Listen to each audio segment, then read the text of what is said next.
İyi günler arkadaşlar. Kanalımıza hoş geldiniz. Bugün yine sizler için yepyeni videolarla karşınızdayım.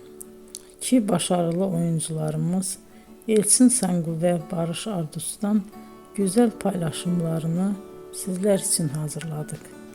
Elçin Sangu, Sevdim Alabora, Yalancı ve Mumları, Kiralık Aşk, İyi Günde Kötü Günde bu dizilerde rol almış ve herkes tarafından çok beğenilmiştir.